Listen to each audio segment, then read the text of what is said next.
It's all covered in today's China Truths. Recently, a large number of video messages warning Chinese people about mobile crematoriums, disguised as mobile pet cremation vehicles, have appeared on mainland social media platforms. Chinese netizens often associate the large number of missing people with the appearance of these vehicles. Some netizens directly called it very terrifying. This is simply an unimaginable reality. Mainland blogger. Anyone who is weak and weighs less than 120 pounds is their prey. Mainland Douyin bloggers have recently posted a large number of pictures of mobile crematoriums that are often disguised as mobile pet crematoriums and exclaimed, "So horrifying." Blogger Master Tianqi reminds, "If you see a mobile pet crematorium, you must stay away from it because it can burn pets weighing up to 120 kilos. There are many shady things going on around it. These vehicles can be bought and sold at low prices." This blogger said, "There are also trucks that look like ordinary trucks, with dark film on the windows, or the body is covered with advertisements to obscure your vision, making it impossible to see what is inside the vehicle. Before the door opens, you can't even sense the darkness it hides, because when the car passes you, it will play very loud music or advertisements to cover up the cries for help coming from inside the vehicle." The blogger gives an example. On April 4th, a little girl was playing alone in front of her house. A truck drove by and suddenly backed up. The dog at home sensed something was wrong and called her parents. The truck, disguised as a used cell phone recycling truck, saw that there were adults at home and immediately drove away. Don't think that their targets are only rural areas and children. In the hidden corners of both rural areas and cities, anyone weak and weighing less than 120 pounds can be their prey. Many mainland Chinese netizens were furious, shouting and asking, "People bury their own pets? This car is a ghost car. Whose pets will be cremated in this? How can there be so many pets? Which pet is 1.8 meters tall? Have you applied for a permit? Who approved it? The important thing is that there's nothing to cremate except people. Funerals fall under the jurisdiction of the Civil Affairs Bureau. Who is responsible for managing this kind of vehicle? Such vehicles must be strictly inspected and completely eliminated. Why did you build such a car? Who knows whether it's being used for humans or animals? What about those who have gone missing without explanation? Why make such a car at all? He said they were cremating pets. Do you really believe that? Where have all the missing people gone? They're not allowed to do it in public, but it's okay to drive around and cremate in secret? Who can tell? This is assisting evil and shielding criminals. Every day, children and adults are disappearing all over the country. Mobile crematoriums everywhere, and entire families disappearing across China. Douyin bloggers in mainland China have recently posted several reports of missing families. The entire internet is currently searching for Zhang Qiang's family of 5 in Zhangbaoshan Village, Guanyun County, Lianyungang City, Jiangsu Province. First, the mystery surrounding the son's death remains unresolved, and then the whole family suddenly vanished. Geng Wenjuan's family of 3 in Liaocheng, Shandong, went missing on April 2nd. Sohu.com reported on May 17th, following the disappearance of college student Li Jialong, his parents suddenly vanished after a live stream, and now the whereabouts of all 5 family members are unknown. On June 20th, the video The Third Eye recorded a conversation between 2 mainland bloggers, one male and one female. The male blogger said, "Do you know that mobile pet crematorium? It sells very well in Yunnan, Guizhou, Sichuan, and Tibet."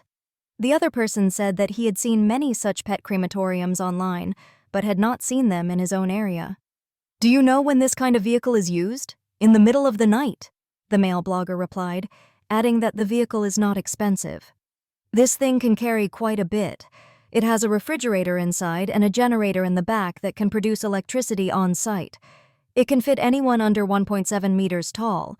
The male blogger also mentioned some cases involving families who had gone missing. The female blogger confirmed that what the male blogger said was true and pointed out that there are many cases of families disappearing like this nowadays. She gave an example. The boy who went missing in the Yellow River recently, after the incident, his parents were sent directly to a detention center. Fortunately, the father had served in the military. Otherwise, they might have vanished just like you said. The female blogger also commented, "We can only stay alert and avoid blindly trusting the National Health Commission, the police, and the Chinese military."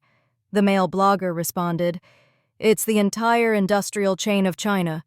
The Third Eye stated, "In recent years, the disappearance of Chinese citizens has become increasingly bizarre. Not only do children and teenagers frequently go missing, but even families with missing children have completely vanished." In the once popular shopping mall in Haizhu District, Guangzhou, the third, fourth, and fifth floors are empty and the shops are not open. What happened in 2025? Do you think that only physical stores cannot be rented out? This is not the end. Office buildings are also difficult to rent. You see, this is a Creative Park office building next to Nangang subway station. It is very difficult to rent. Most of this floor is vacant. No company is willing to come into work. I really don't know how they maintain the operation of these office buildings. In general, with the economic downturn, many companies have chosen to go to cheaper office buildings, and some companies may have gone bankrupt. In recent years, China's economy has continued to be sluggish. Recently, there have been many discussions that Guangzhou's economic growth has slowed down and may even face the risk of falling from a first-tier city to a second-tier city. At the same time, local people have found that fewer and fewer people live in Guangzhou, and many houses cannot be rented out, and the streets are much quieter. Let's talk about related topics today. Who knows what's going on? It's too weird. Did the 20 million people in Guangzhou suddenly give up eating collectively? Look at the catering business. When I came out at noon, there was no one in the store. I thought everyone went home to cook, but the vegetable market couldn't sell any vegetables. What's even more confusing is that from the north to the south, from Hangzhou to Chengdu, this phenomenon is happening in cities all across the country. Where have people gone? Or do people not eat now? This blogger went to a shopping mall to purchase secondhand equipment. This shopping mall used to be very popular, but now there is no one. When I came to buy from this store, I thought the mall was under renovation, because from the fences of each store, I could see that various well-known brands were about to open, but I heard from the boss that the merchants here had actually withdrawn.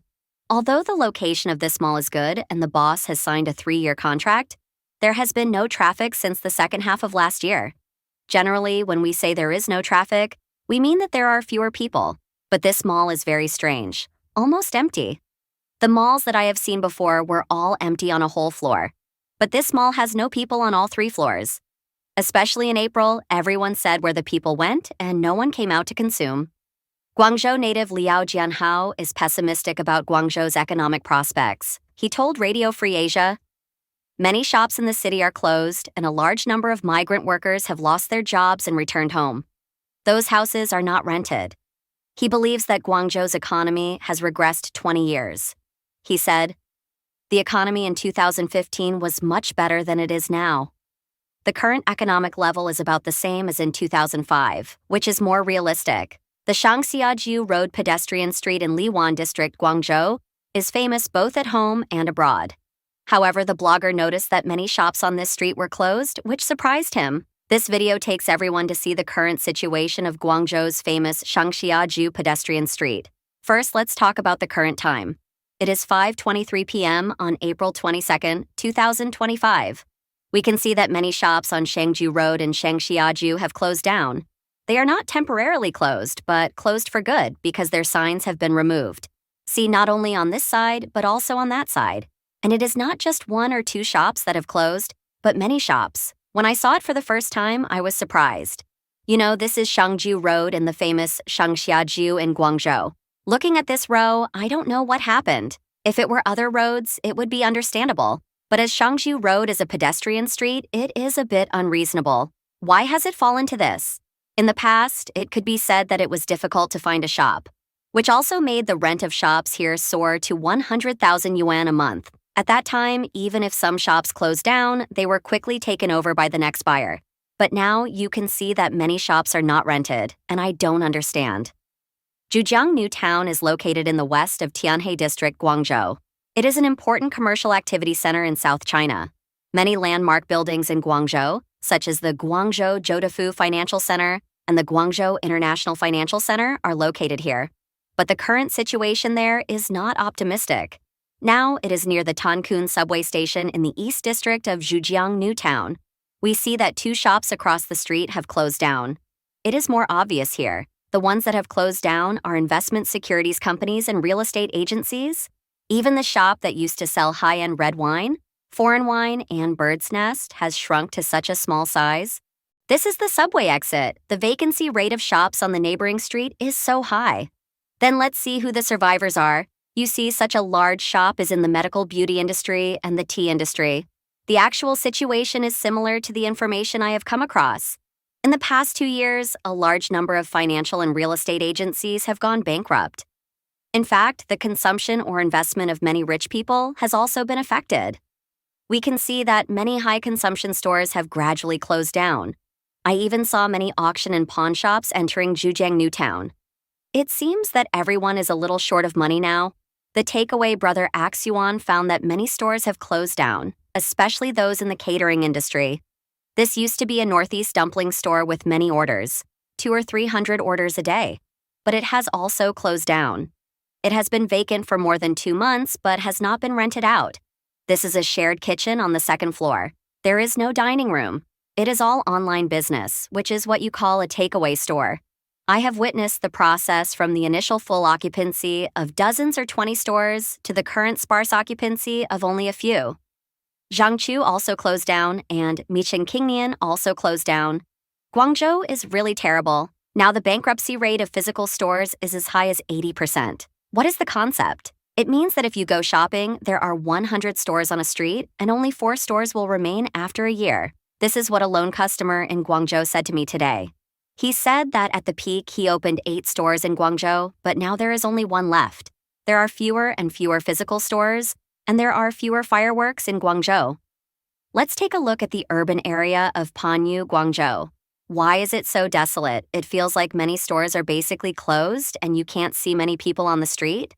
I remember when I came here in high school, it was still very prosperous. Let's take a look. Basically, many shops have closed. I didn't see many people in the 3rd section. Maybe they can't continue to operate. I don't know if it was affected by the previous epidemic, which caused the flow of people to be diverted. And there are very few people going out to shop. In 2014 and 2013, there were crowds of people. But now, hey, there are fewer people in Guangzhou. I feel it has become quite obvious in the past 2 years. Some nearby villages used to have many clothing factories, some with a few people and some with dozens. All those factories have disappeared. They have left many clothing factories or stores, but they are not rented out and are sitting empty. I also worked there before. There were 6 elevators in the office building. During the morning rush hour, there was a long queue outside the office building to get on the elevator. Now, this phenomenon is rarely seen. The new way to die in 2025 is to come to Guangzhou to find a job. If you don't believe it, you can buy a ticket and take a 25-hour train to experience it yourself. You can't find a job here, but you won't starve to death. This Guangzhou is a first-tier city with many opportunities and strong tolerance. It gives many young people opportunities, but you will find that there are many opportunities, but also obstacles everywhere. The salary is ridiculously low. You are either working for your boss, working for your landlord, or working for Meituan. It has been about 7 or 8 days since I resigned. Every day when I was looking for a job, I was really anxious and felt that there was no hope in life.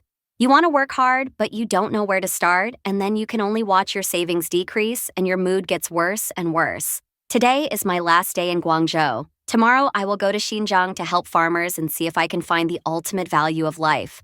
Sorry, I am going to desert Guangzhou, a so-called first-tier city. Please share your thoughts in the comments section below. We will keep reporting on the COVID surge in China, so don't forget to subscribe to our channel and turn on the notification bell to get the latest videos. And thank you for tuning in.